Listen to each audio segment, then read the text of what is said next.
Exercise 1.2 में प्रश्न 1 दिया गया है the sum of 3 consecutive integers is 42। 3 consecutive number हैं, कंसेक्यूटिव तो साथ साथ वाले, जैसे पहले हमारा 5 है, 5 6 है, 6 7 है, ये सब जो मुसलसल चलने वाले नंबर है उनको हम कहते हैं जी कंसेक्यूटिव नंबर। 3 कंसेक्यूटिव नंबर हैं जिनका सम है वो 42 है, कहते हैं वो नंबर फाइंड करें।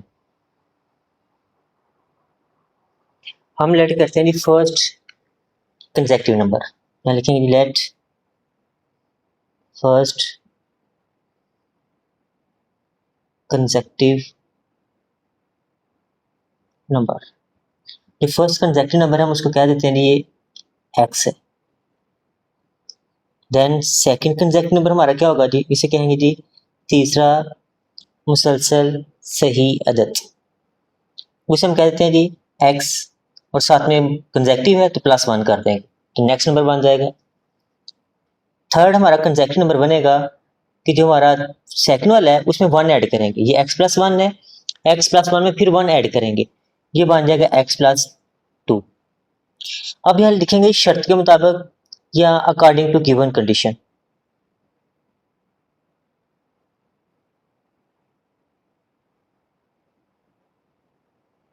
गिवन कंडीशन, कंडीशन ये कह रही है कि उन तीनों का सम 42 बनता है, यानी इस नंबर का सम इसके साथ, इसका सम इसके साथ करें तो वो 42 बन जाएगा। x+1 ये सेकंड नंबर हो गया, प्लस थर्ड नंबर x+2, इनको टोटल करें तो 42 लिखा जाएगा। इनको ओपन कर लेते हैं, x प्लस है ब्रैकेट ओपन होगी, साइन कुछ भी चेंज नहीं होगा, ऐसे ही x+2 एज इट इज आ जाएगा is equal to 42। 1x 2x और 3x ये लाइक टर्म्स हैं, यहाँ पे 3x बन जाएगा। अब 1 और 2 3 होंगे इज इक्वल टू 42 3x। अब यहाँ से हमने x की वैल्यू फाइंड करनी है, ये +3 जब इधर आएगा तो -3 लिखा जाएगा। 3x is equal to 42 minus 3, 3x is equal to 42 में से 3 माइनस कर देंगे, ये 39 रह जाएगा। अब क्या है जी x के साथ 3 मल्टीप्लाई कर रहा है, जब ये इधर मल्टीप्लाई कर रहा है, जब साइड चेंज करेगा तो इधर आएगा 39 को ये डिवाइड कर देगा, x इज इक्वल टू 13। ये हमारे पास x आ गया, x मीन ये हमारा फर्स्ट कंसेक्यूटिव नंबर है। अगर ये हमारा पहला कंसेक्यूटिव नंबर है तो दूसरा हमारा क्या होगा, लिख लेते हैं जी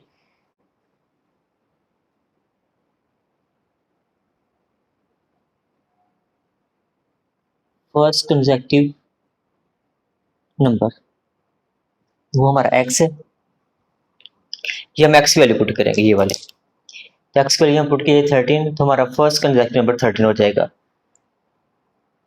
second consecutive number, second consecutive number हमारा x+1 है, यहाँ लिखेंगे x+1 और यहाँ पे हमने x की वैल्यू पुट करनी है, x की वैल्यू फिर से 13 यहाँ पुट की जाएगी, 13 + 1 ये 14 बन जाएंगे, ये हमारा सेकंड कंसेक्यूटिव नंबर है।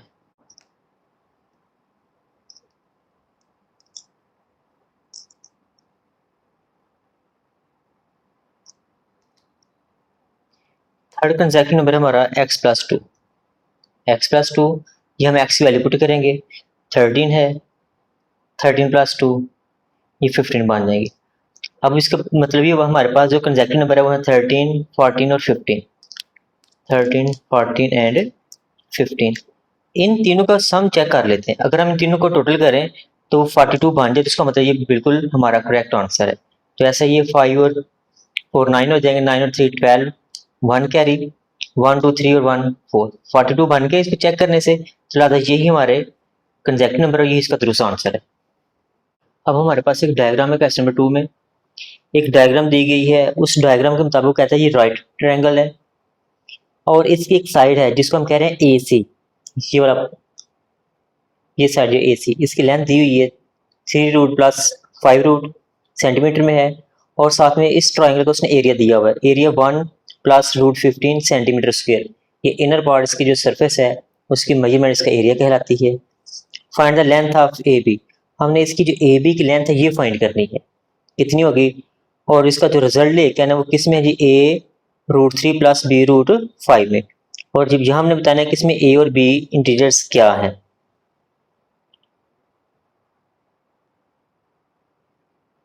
इस डायग्राम से हमें ये पता चल रहा है एंगल को देखकर कि ये डायग्राम हमारी राइट एंगल ट्राइंगल है। अगर ये राइट एंगल ट्राइंगल है तो जो इसका एरिया फाइंड करने का फार्मूला है वो है, इसे हम लिखेंगे delta A B C, area of triangle A B C. Right triangle है तो हम लिखेंगे 1/2 इंटू बेस मल्टीप्लाई हाइट, या 1/2 बेस की वैल्यू पुट करेंगे, वो हमारे पास है √3 प्लस √5, और एच जो ए बी है हमने फाइंड करना है, उसको हम ए बी ही लिख देते हैं एज इट इज़ ही। और यहाँ पे जो एरिया है, एरिया की उसने हमें वैल्यू दी हुई है, वो है 1 प्लस √15। अगर हम इसे सॉल्व करना चाहें तो 2 यहाँ पे डिवाइड कर रहा है, वो इसके साथ मल्टीप्लाई करेगा, तो लिखा जाएगा 2 इंटू 1 प्लस √15, इधर हमारे पास रह जाएगा √3 प्लस √5 मल्टीप्लाई ए बी हमारी ये लेंथ है। अब ये मल्टीप्लाई कर रहा है नंबर, इसके नीचे आके डिवाइड करेगा, यहाँ पे ये नंबर बन जाएगा हमारा 2 into 1 plus √15 over √3 plus √5 is equal to A B. हम इसे यूँ भी लिख सकते हैं, ए बी को हम इधर ले आते हैं और इसे राइट साइड पे ले जाते हैं, 2 इंटू 1 प्लस √15 ओवर √3 प्लस √5। अब यहाँ पे इसे हम करेंगे रैशनलाइज। रैशनलाइज हमने इसलिए करना है क्योंकि इसके डिनोमिनेटर में रूट आ गया है, इसको खत्म करना है। हम इसका कॉन्जुगेट लेके इसका साइन चेंज करेंगे, इसे ऊपर लिखना है इसे ही नीचे, तो फिर इसको मल्टीप्लाई करवा देना है, 3 रूट प्लस √5 ओवर √3, हाँ इसका साइन चेंज करना है माइनस, और यहाँ भी माइनस √5। अब ये ऊपर वाले नंबर ऊपर वाले के साथ मल्टीप्लाई करेंगे और नीचे वाले नंबर नीचे वाले के साथ, 2 इंटू, अब ये 1 इन दोनों के साथ मल्टीप्लाई करेगा, जब 1 इन दोनों के साथ मल्टीप्लाई करेगा तो ये नंबर एज इट इज आ जाएंगे, √3 माइनस √5। अब इस नंबर ने इससे मल्टीप्लाई करना है, जब √15 मल्टीप्लाई करेगा 3 से तो हमारे पास ये बन जाएगा 45 रूट माइनस, अब इस नंबर ने इससे मल्टीप्लाई करना है, 15 मल्टीप्लाई करेगा 5 से तो ये बन जाएगा 75 ओवर, नीचे हम फार्मूला लगाते हैं a² माइनस b² का, यह हमारी आइडेंटिटी ही यूज होती है हमेशा से। उसकी रीजन ये है कि पहला नंबर तो पहले जैसा है, दूसरा दूसरे जैसा है, फर्क प्लस और माइनस का है। जब ऐसा हो तो हम लिखेंगे जी square of first term minus square of second term. अब यहाँ पे यह हमारे पास नंबर है जो सेम नंबर है, हम उसको लाइक नंबर जिसे हम कहते हैं उनको इकट्ठा कर लेंगे, लेकिन यहाँ पे लाइक नंबर हमें कोई भी नजर नहीं आ रहा, इसको हम पहले सिंप्लीफाई करेंगे तो इसके बाद हमारे कुछ नंबर लाइक नंबर बन जाएंगे, 2 इंटू √3, √5 एज इट इज आ जाएगा। अब ये जो नंबर हमारे पास 45 है, इसको करेंगे हम फैक्टराइज, जब फैक्टराइज करेंगे 3 से या 15 आएगा, फिर 3 से करेंगे ये 5 आ जाएगा, फिर 5 से किया तो 1 आ गया। इसका मतलब ये हुआ ये 3 का स्क्वायर और 5 है, इसके ऊपर रूट है यानी 45 के ऊपर रूट है, उसको फैक्टराइज किया, ये स्क्वायर इससे कट हो जाएगा, 3 बाहर होगा, रूट से ज्यादा हो गया, 5 नीचे रहेगा, तो यहाँ पे हम लिखेंगे प्लस 3 इंटू 5 माइनस 75 की बारी है, इसको फैक्टराइज करेंगे तो इसका तरीकाकार भी यही है, ये 3 से डिवाइड हो जाएगा या 25 आएगा, फिर 5 से डिवाइड होगा, 5 5 जार 5 1 जार, तो इसका मतलब है 5 का स्क्वायर होगा और साथ में 3 होगा, स्क्वायर का रूट कट हो जाएंगे, ये 5 आजाद हो जाएगा और 3 रूट के नीचे एज इट इज आ जाएगा, लिखेंगे 5 √3 और नीचे नंबर हमारे पास बनेगा, यहाँ स्क्वायर इस रूट से कट हो जाएगा 3, यहाँ पे ये स्क्वायर इस रूट से कट हो जाएगा तो 5, A B is equal to बनेगा 2 इंटू, अब लाइक टर्म हमारी कौन सी, √3 और ये √3, ये लाइक टर्म, इनको इकट्ठा कर लेते हैं, √3 माइनस 5 √3, √5 वाली माइनस 5 रूट माइनस 5 रूट के बाद है प्लस 3 √5, ये लाइक टर्म है, और नीचे है हमारे पास डिनोमिनेटर में -2, A B is equal to 2 into, इसके बाहर कोएफिशिएंट के तौर पर 1 है, ये 1 और ये -5 -4 हो जाएंगे, रूट के नीचे वाला 3 एज इट इज एक लिखा जाएगा, यहाँ पे -1 है और ये +2 है, दोनों का साइन डिफरेंट है, यहाँ सब्ट्रैक्शन होगी, 3 - 1 2 और रूट के नीचे 5 एज इट इज आ गया। डिनोमिनेटर में हमारे पास -4 है, 2 सॉरी, डिनोमिनेटर में हमारे पास -2 है, ये 2 इससे कट हो जाएगा, अब माइनस रह गया, ये माइनस ऊपर आएगा तो दोनों के साइन चेंज कर देगा। ए भी हमें मिलेगा माइनस इंटू -4√3 प्लस 2√5। इस माइनस वजह से ये साइन चेंज हो जाएंगे, 4√3 -2√5। यहाँ उसने कहा था ए भी जो हमारा है वो इस फॉर्म में आएगा, तो इस फॉर्म के साथ आपने इसका कंपैरिजन करके ए और बी फाइंड कर लेने। तो ये नंबर हमारे पास a√3 प्लस b√5, यह करेंगे कंपैरिजन। अब जो √3 का कोफिशिएंट के तौर पर जो नंबर है, इसका √3 से बाहर वाला जो नंबर है वो सेम है, यानी a की पोजीशन पे यहाँ पे 4 है, और b की पोजीशन के 5 रूट से बाहर वाला नंबर इसके 5 के रूट के बाहर वाले नंबर के इक्वल होगा, मीन b की वैल्यू हमारे पास -2 है। केस नंबर 3 में दिया गया है कि ये हमारे पास एक रेक्टेंगल है, rectangle has side of length 2 + √18 metre and 5 - 4/2 metre, ये उसकी एक लेंथ और दूसरी विड्थ है। Express the area of the rectangle in the form of a + b√2 where a and b are integers, यानी यहाँ पे हमने इस रेक्टेंगल का एरिया फाइंड करना है। जब एरिया फाइंड करेंगे तो उसका आंसर हमारा इस फॉर्म में आना चाहिए।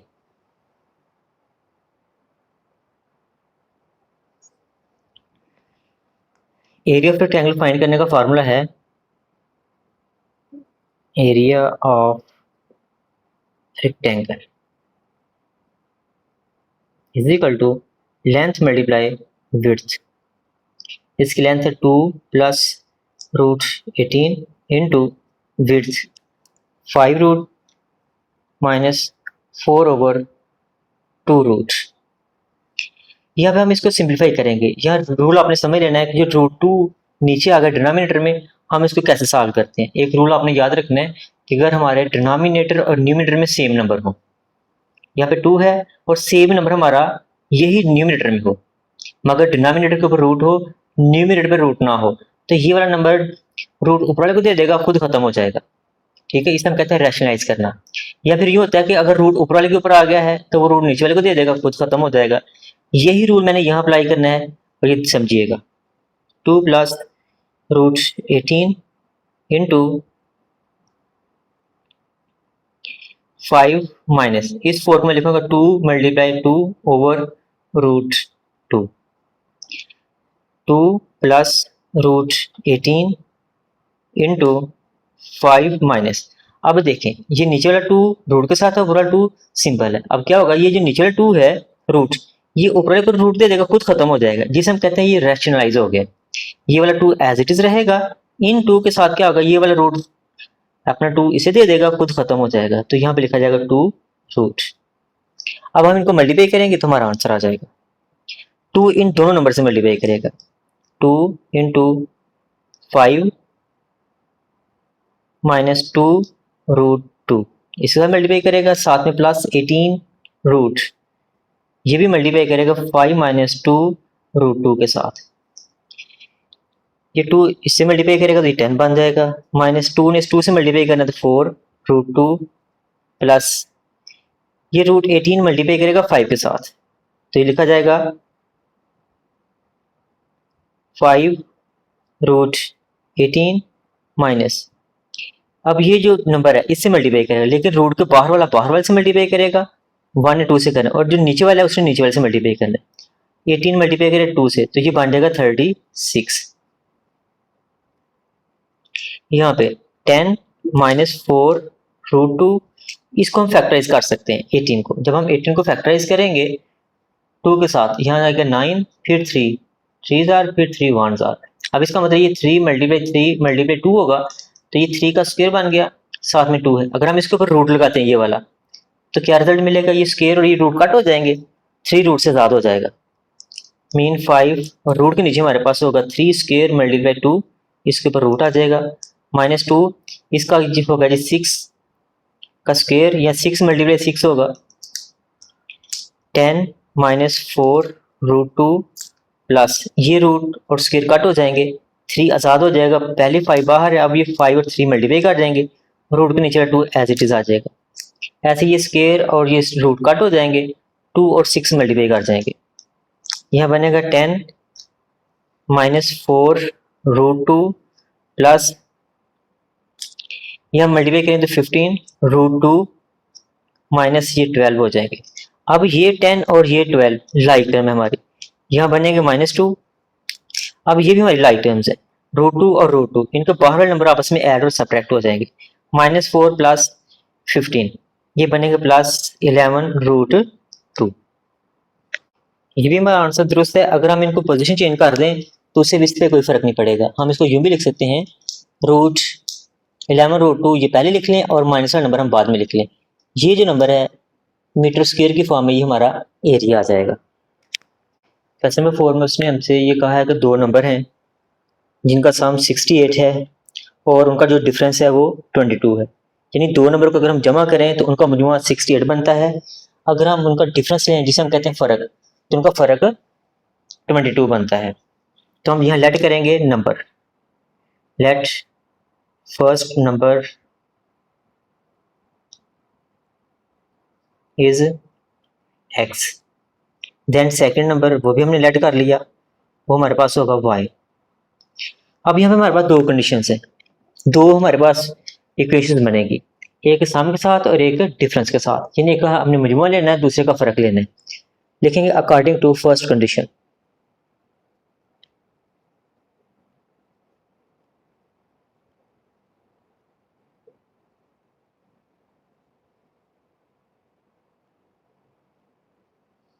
फर्स्ट कंडीशन ये कहती है कि इनका सम 68 आना चाहिए।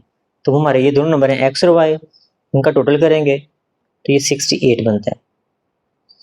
सेकंड कंडीशन ये कहती है कि अगर हम इनका डिफरेंस लेते हैं, फर्क लेते हैं, वो 22 बनता है।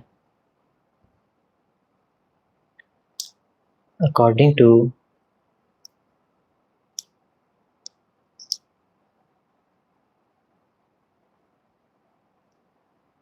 ये पहली शर्त के मुताबिक है और नीचे वाला होगा दूसरी शर्त के मुताबिक।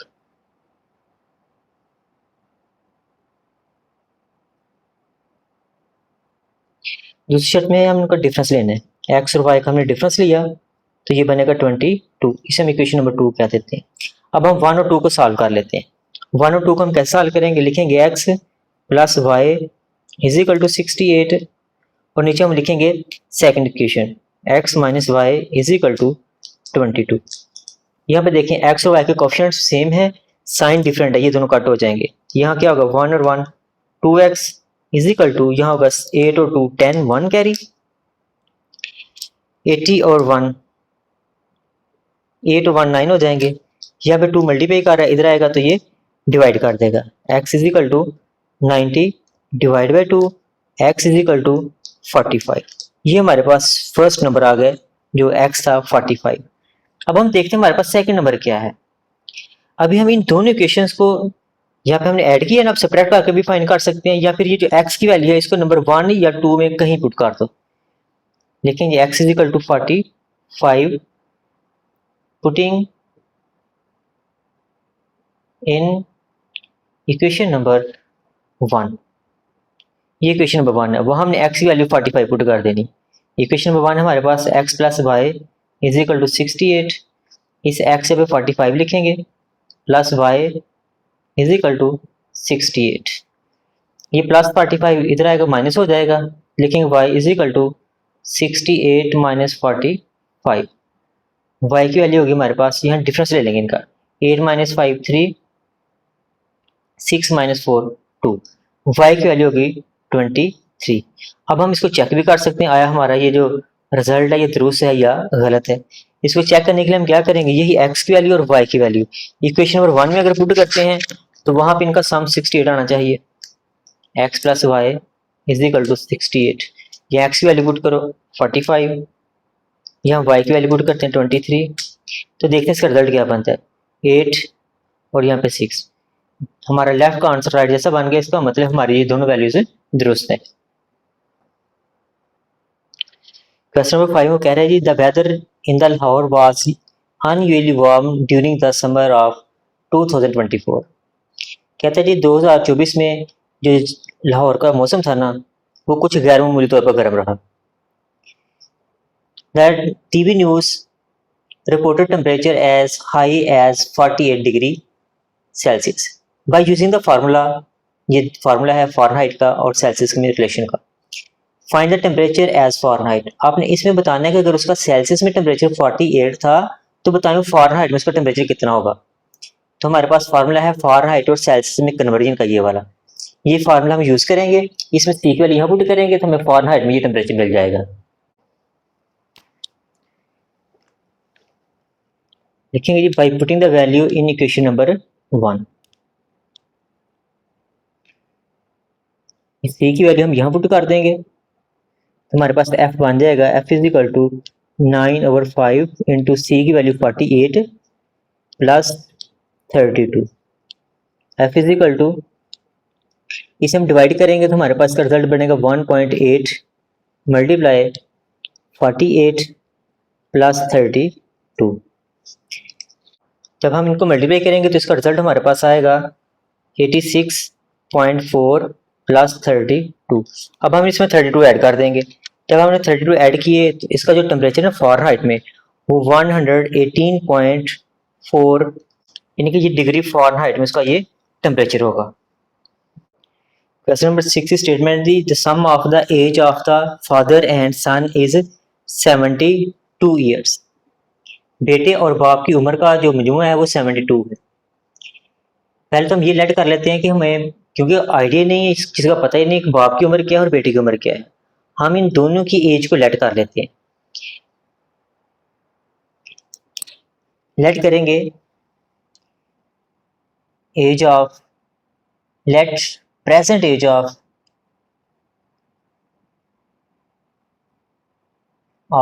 सन वो x ईयर्स है।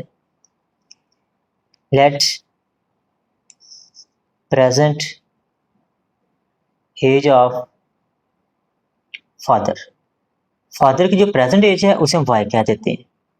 इन दोनों की एज का जो सम है वो 72 है, ये इसकी फर्स्ट कंडीशन है according to first condition. First condition में ये है कि इन दोनों का हम सम करेंगे x और y का तो इसका रिजल्ट हमें मिलेगा 72 ईयर्स, हम इसे इक्वेशन नंबर 1 कह देते हैं। फिर वो कहता है कि हुआ यूं 6 year ago the father age was 2 time the age of the son, यानी कि 6 साल पहले हमने देखा ये है कि 6 साल पहले बेटे की उम्र क्या थी और बाप की उम्र क्या थी। देखेंगे जी age of son 6 year ago, 6 year ago age of son, 6 साल पहले बेटे की उम्र क्या होगी। अगर बेटे की उम्र अब x ईयर है तो 6 ईयर अगो यानी 6 साल पहले उसकी उम्र इतनी होगी कि हम मौजूदा उम्र में से उसे 6 साल कम कर देंगे, तो x में से 6 साल कम करेंगे तो ये होगी 6 year ago age of son. ऐसे हम लिखेंगे जी 6 year ago age of father. अब फादर की जो प्रेजेंट एज है वो हमारे पास y है, तो 6 साल पहले जो एज होगी वो होगी y माइनस 6 ईयर्स। ये हम लिखेंगे जी अकॉर्डिंग टू सेकेंड कंडीशन। अब यहाँ पे सेकेंड कंडीशन में कहते हैं कि उनकी एज जो 6 साल पहले है उसमें जो बाप की एज है वो बेटे की एज का डबल है। 6 year ago the age of father is 2 time the age of son. अब इनमें ये कंडीशन होगी जो एज ऑफ फादर है y minus 6 is equal to age of son, लेकिन अब ये बिल्कुल इक्वल नहीं होगी।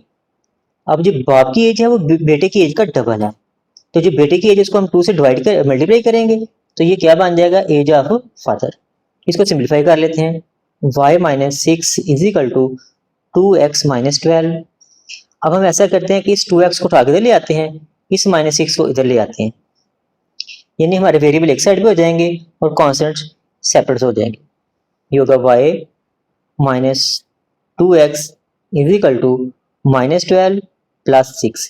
ये माइनस 6 इधर आएगा तो प्लस का हो जाएगा, ये प्लस 2x जब साइड चेंज करेगा तो ये माइनस 2x हो जाएगा। इनको ऑर्डर में लिख लेते हैं। ये हमारे पास होगा 2x माइनस के साथ plus Y is equal to -6। ये अभी इक्वेशन नंबर 2 बन गई। अब हम इन दोनों इक्वेशन को सॉल्व कर लेते हैं तो हमें पता चल जाएगा बाप की एज क्या है और बेटे की एज क्या है। मगर उसने हमसे यहाँ से सिर्फ ये मांगा है what was the son age 6 year ago, 6 साल पहले बेटे की एज क्या थी। हम यहाँ सॉल्व कर लेते हैं इक्वेशन नंबर 1 और इक्वेशन नंबर 2 को।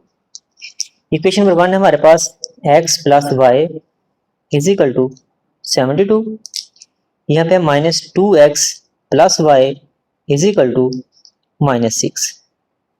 ये हम इनका साइन चेंज करेंगे क्योंकि इनके कोफिशिएंट सेम है।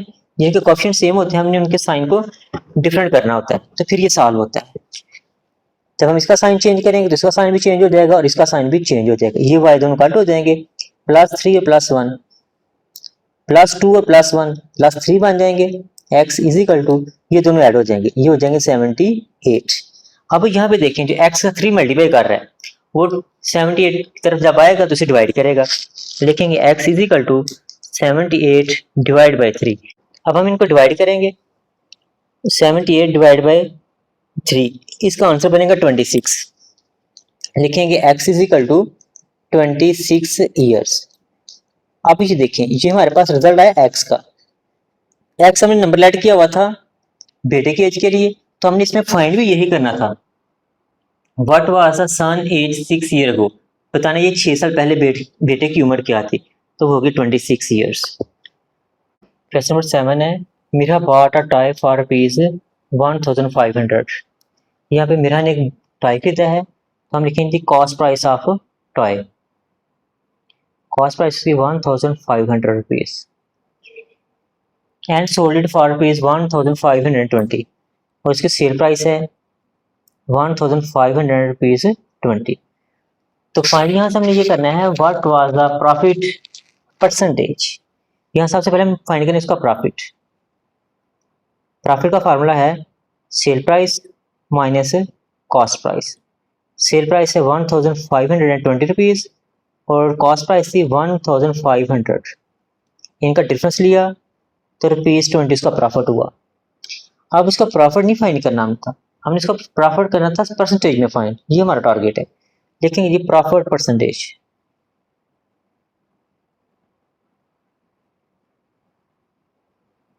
इसका फॉर्मूला हमारे पास प्रॉफिट ओवर कॉस्ट प्राइस। जो प्रॉफिट है ये लॉस है हमेशा ये कॉस्ट प्राइस पे ही होगा, मल्टीप्लाई 100%। इसमें हम ये वैल्यू पुट कर देंगे, इस फॉर्मूले में हम वैल्यू पुट कर देंगे। प्रॉफिट हमारे पास है 20 ओवर कॉस्ट प्राइसेस की 1500 मल्टीप्लाई कर देंगे 100% से। 100 के 2 0 इन 2 0 से कट हो जाएंगे, हमारे पास रिमाइंडर होगा 20 डिवाइड बाई 15%। अब ये दोनों 5 से कट हो जाएंगे, ऊपर 5 से कट होगा तो 4 आ जाएगा, नीचे 3 आ जाएगा, यानी कि उसका आंसर है 4/3%।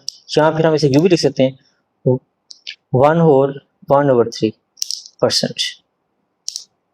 क्वेश्चन नंबर 8 की स्टेटमेंट है the annual income of Tayyab is ₹9,60,000 while the assumpted amount is ₹1,30,000। उस तैयब जो ने एक साल में 9,60,000 कमाता है, लेकिन उसको जो टैक्स के लिए छूट की रकम दी गई है वो है 1,30,000 रुपया। तो अब जो बाकी जो रकम है 1,30,000 रुपये के अलावा उस पर देख लें वो कितना टैक्स अदा करेगा, जबकि रेट ऑफ टैक्स है 0.75।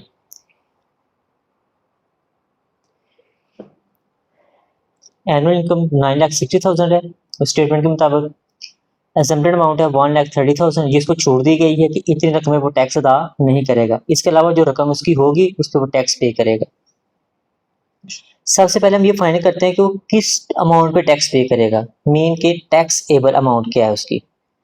टैक्स एबल अमाउंट,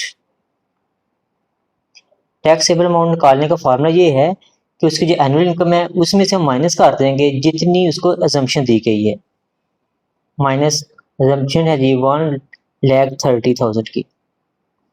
जब हम 9,60,000 में से 1,30,000 निकाल देंगे तो इसके बाद हमारे पास रिजल्ट रह जाएगा 8,30,000 का।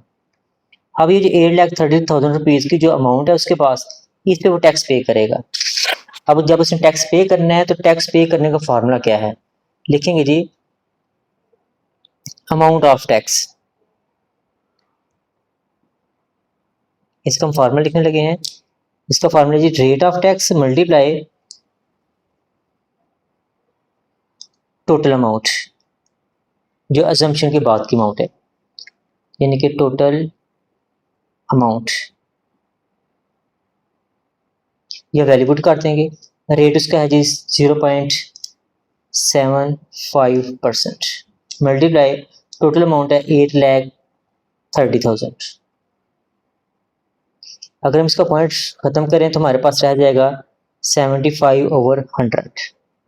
अभी जो परसेंटेज है इसको भी जब हम यहाँ से रिमूव करेंगे तो इसका भी मतलब है 1/100 मल्टीप्लाई कर रहा है 8,30,000 के साथ। ये वाले 2 0 इनसे कट हो जाएंगे, ये वाले 2 0 इनसे कट हो जाएंगे, हमारे पास रह जाएगा 75 मल्टीप्लाई 83। अब 75 और 83 को मल्टीप्लाई करेंगे तो ये वो अमाउंट होगी जो उसने एज अ टैक्स पे करना होगी। 75 मल्टीप्लाई 83, ये अमाउंट बन रही है 6,225 रुपीज।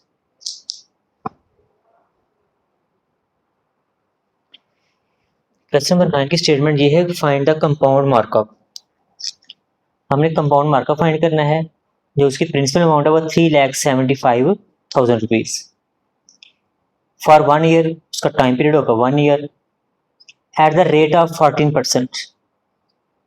रेट उसको जो दिया जा रहा है या लिया जा रहा है वो है जी 14%। Find compound markup. जो कंपाउंड मार्कअप है उसका फार्मूला है हमारे पास इज इक्वल टू पी, मतलब प्रिंसिपल अमाउंट है, और मतलब हमारा रेट है, टाइम उसका पीरियड है, जितने टाइम के लिए होगा।